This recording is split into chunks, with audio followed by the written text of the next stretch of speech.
Good morning. My name is Marc Ginsburg. I know I must look like a total fool.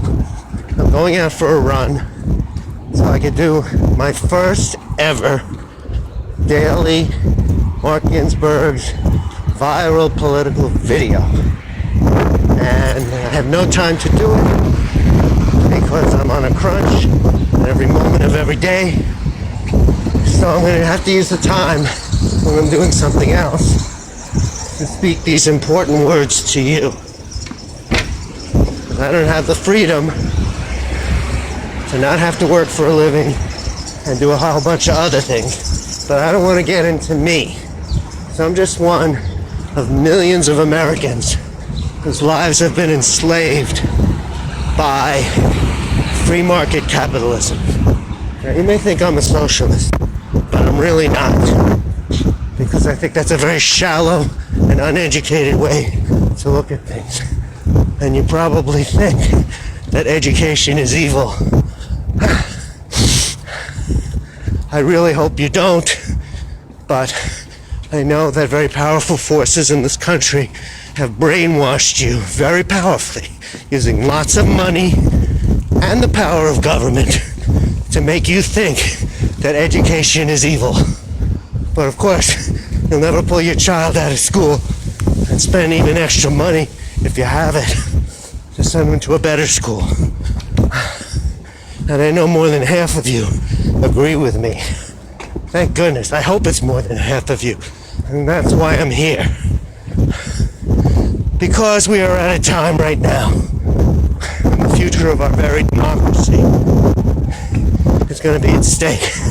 I was actually going to start with Hillary Clinton's words after Super Tuesday, saying that America should be about love and kindness. However, I got into this other aspect of my monologue, and that's okay too, because I wanted to clarify the difference between a socialist and a democratic capitalist, and the difference between a free market capitalist and a democratic capitalist. I'd like to start in explaining what free market capitalism is by going back to the beginning of this country. King George III was the freest man in not only England, but all over what was then called the United Kingdom, and which still exists today as the United Kingdom. Thankfully, due to America, with a lot less freedom for a single person.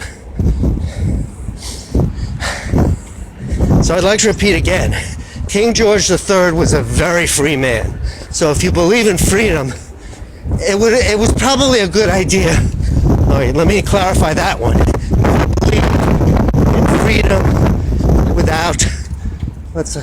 If you believe in freedom that's not shared democratically, in which you make a little space out of your own freedom to accommodate someone else, so that they too can enjoy the same freedom that you enjoy. If you don't believe that, if you believe it's all about you, then maybe you would have been good to be one of the first factions in American history not on the side of history, that of the Loyalists, who were then, in 1776, the vast majority of, I won't say Americans, I will say subjects of the English crown. Okay?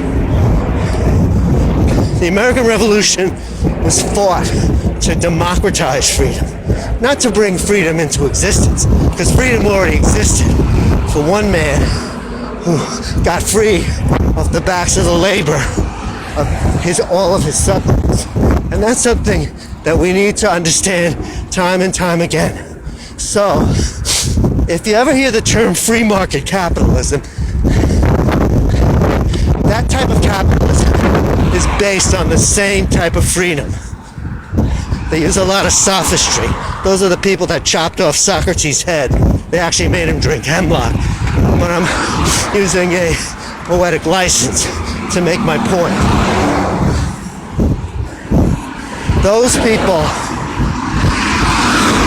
were really skilled. Now, they were educated too. So there's the right type of education and the wrong type of education. Just like there's the right type of freedom and the wrong type of freedom.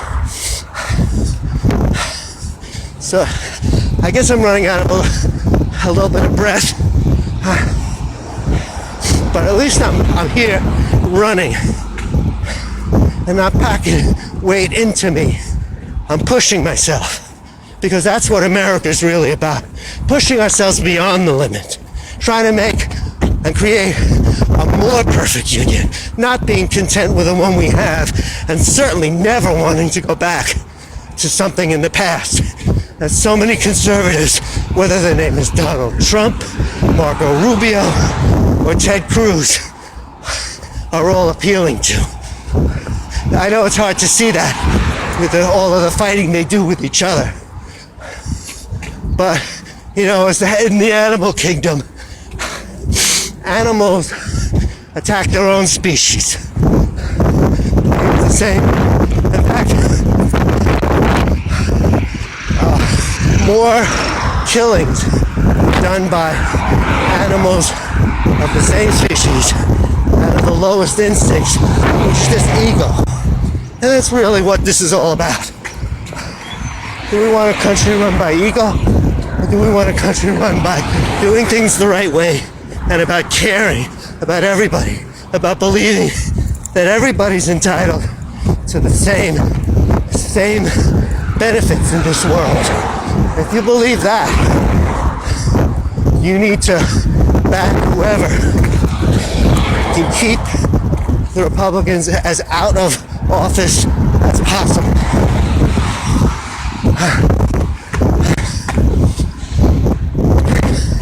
Wow, I can say a lot more. Okay, so I was going to begin talking about love and kindness, because democratic capitalism, or I should say regulated capitalism, is based on love and kindness. It's a system where the laws of a nation and the practices of capitalism are set in equal measure, so that one doesn't become more powerful than the other. What's actually happened since the time of Ronald Reagan is that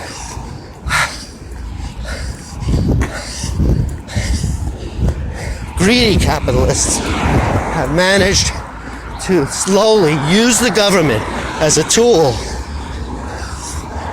to undo the laws that had made America very prosperous. And I just want to say, if you're young, you should really pay attention to what I'm saying, because I lived through those prosperous times.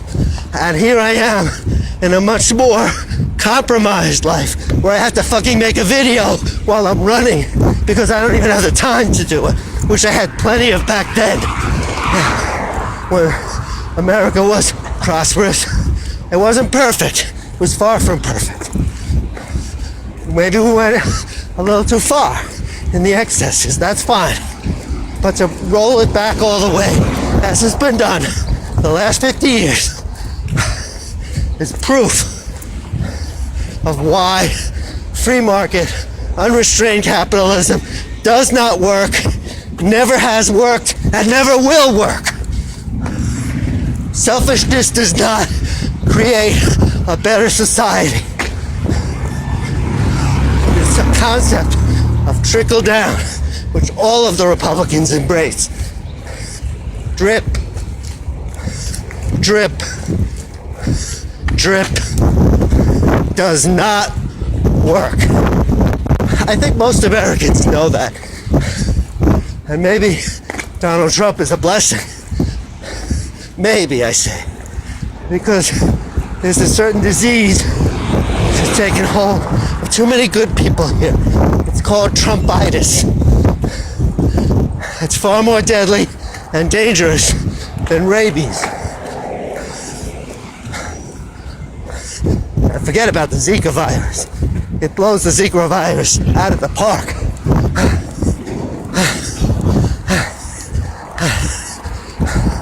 Because the thing about people who are afflicted with Trumpitis are unable to see any wrong in this man. It's not the first time that's happened in history.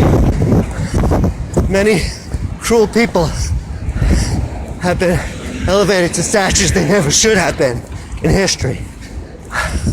While good people were martyred away and forgotten about.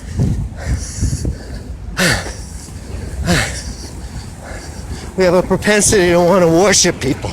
We need to get rid of that. That's why good, healthy education can help us do that.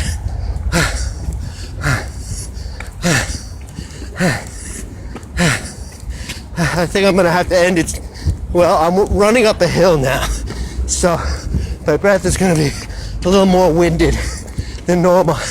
So I think I'll end part 1 right now. All I ask you to do is to look out for part 2. Have a great day.